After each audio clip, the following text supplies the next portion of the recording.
안녕하세요. 맨스케입니다. 한국 노인빈곤율이 높다는 건 뉴스에서 많이 들어서 알고 계시죠? 1년 전 뉴스이기는 하지만 한국 노인빈곤율 43.4%로 OECD 회원국 중 압도적인 1위이고, 일본은 OECD 평균인 14.8%보다는 높지만 한국의 절반도 안 되는 19.6%를 기록했습니다. 일반 서민들에게 가장 큰 노후 자금이라면 국가에서 운영하는 국민연금입니다. 한국 국민연금 1인 평균 수령 금액을 찾아보니 뉴스에 55만 원이라고 나오길래 말도 안 되게 적어서 직접 통계청 자료를 찾아봤습니다. 통계청 자료에는 월 평균 64만 원을 받는다고 나와 있습니다. 남성이 83만 원, 여성이 43만 원입니다. 전 연령으로 하면 뉴스에서 나온 55만 원이 맞겠네요. 이에 비해 일본은 남성이 16만 4,770엔으로 약 170만 원, 여성이 약 110만 원으로 한국의 2배가 넘는 연금을 받고 있습니다. 한국과 일본은 연금 제도가 어떻게 다르길래 이렇게 금액 차이가 나는지 일본의 연금 제도에 대해 살펴보겠습니다. 우선 일본 연금은 2단 구성, 2층 구성으로 되어 있습니다. 1단 부분이 국민연금, 2단 부분이 후생연금입니다. 그리고 연금 가입자를 3가지로 분류하고 있습니다. 제1 피보험자, 제2 피보험자, 제3 피보험자. 말이 어려우니 쉽게 바꾸면 제1 피보험자는 자영업자, 제2호는 회사원이나 공무원, 제3호는 회사원이나 공무원의 배우자입니다. 그림에 나와 있는 대로 자영업자나 제3 피보험자는 국민연금밖에 못 받지만 회사원이나 공무원은 후생연금까지 받을 수 있습니다. 먼저 누구나 다 받을 수 있는 국민연금부터 알아보죠.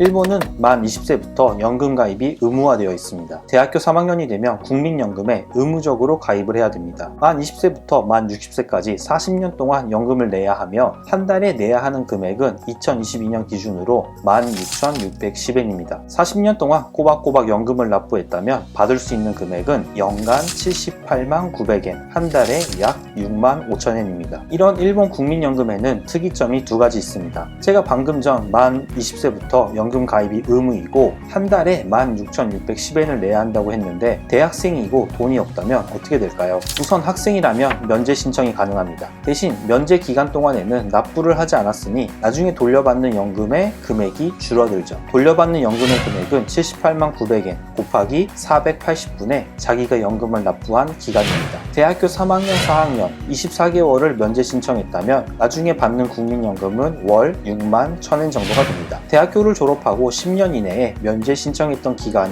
연금을 납부하지 않았던 기간 동안의 금액을 추가 납부하는 것도 가능합니다. 노후 대비로 추가 납부하는 일본인들도 적지 않습니다. 학생이지만 면제 신청을 하지 않으면 납부 방법을 2가지 중에 선택해야만 합니다. 첫 번째는 본인이 직접 납부, 두 번째는 부모님이 납부입니다. 부모님이 납부를 선택하면 납부한 금액만큼 부모님의 세금이 공제되니 어느 정도 사는 집에선 자식이 학생인 기간 중에는 부모님이 연금을 대신 납부해줍니다. 특이점 2번째는 제일 처음에 설명드린 제3호 피보험자, 회사원의 배우자입니다. 만약 제가 회사를 다니고 있고 와이프가 전업주부이거나 연 130만엔 이하의 일을 하고 있다면 부양가족으로 등록할 수 있습니다. 부양가족이 되면 많은 부분에서 세금 감면을 받을 수 있습니다. 연금의 경우에는 부양가족 등록이 된 와이프는 제3호 피보험자가 되고 제3호 피보험자인 기간에는 국민연금을 납부하지 않아도 납부한 걸로 인정해줍니다. 그래서 연금 수령하는 나이가 되면 저도 와이프도 6만 5천엔씩 받을 수 있습니다. 한국 국민연금처럼 이미 가입을 하고 연금을 내는 것이 아니기에 전업주부로 평생 살면서 국민연금을 납부하지 않았어도 노후에 연금을 받을 수 있습니다. 와이프를 부양가족으로 넣는 것이 세제 혜택이 크므로 보통 남자가 나가서 일을 하고 여성분이 집에서 집안일을 하면서 연수입 130만엔 밑으로 일부러 맞춰서 일을 하는 경우가 많습니다. 이런 형태가 지금의 전형적인 일본의 가정의 모습입니다. 2단 구성인 일본의 연금 제도 중에 1단에 해당하는 국민연금은 한 달에 최대 65만 원으로 생각보다 적습니다. 다음은 2단, 2층에 해당하는 후생연금입니다. 셀러리맨, 회사원이 약 90%인 나라이기에 대부분의 사람들이 이 후생연금을 받고 있습니다. 계산식이 조금 복잡한데 혹시 계산해보고 싶은 분이 계실까봐 살짝 소개만 하겠습니다. 가입한 기간 동안에 보너스를 포함한 평균 월급 곱하기 5.769 나누기 1000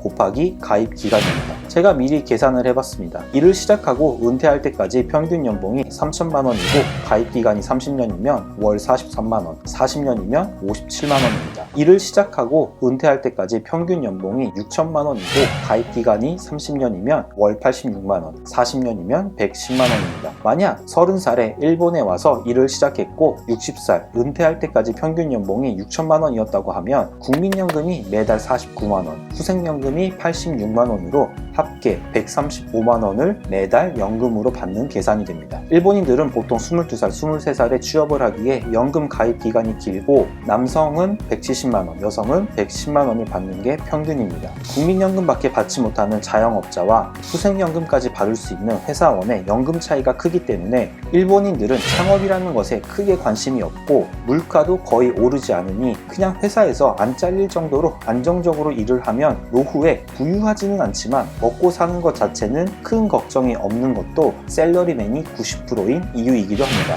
일본 자영업은 진짜 별로네, 자영업자에게 너무한 거 아니야? 라고 생각하시는 분들도 계실 테지만 음식점을 차리든 IT 회사를 차리든 프리랜서를 하든 개인 사업자가 아니라 법인화를 해서 회사를 만들면 후생연금에 가입할 수 있으니 개인 사업자의 소득세와 법인화를 한 후 법인세 등 많은 세율을 따져보고 자기에게 맞는 걸 선택하면 됩니다. 국가에서 하는 국민연금과 후생연금 이외에도 회사에서 하는 연금도 있습니다. 퇴직금을 확정거출연금이라는 시스템으로 지불하는 회사가 많습니다. 확정거출연금은 미국의 퇴직연금인 401k의 일본 버전이라고 생각하시면 쉽습니다. 취업을 하면 60살이 되기 전까지 절대로 계좌에 있는 돈을 인출할 수 없는 확정거출연금 계좌를 만들고 그 계좌에 회사가 돈을 넣어줍니다. 근속연수가 길어지면 길어질수록 직책이 올라가면 올라갈수록 회사가 더 많은 돈을 계좌에 넣어줍니다. 이 계좌에 있는 돈을 적금, 펀드, 신탁 등의 몇 프로의 비율로 나눠서 투자할지 포트폴리오를 자기가 정할 수 있습니다. 이렇게 정년퇴임까지 쌓인 돈을 퇴직금으로 받는 게 401k 확정거출연금입니다. 물론 투자가 잘 되면 퇴직금이 많아지고 투자가 잘 안 되면 퇴직금은 적어집니다. 안정적이고 어느 정도의 퇴직금을 바라면 적금 비율을 100%로 하면 됩니다. 일본의 퇴직금 이야기를 살짝만 하면 일시금,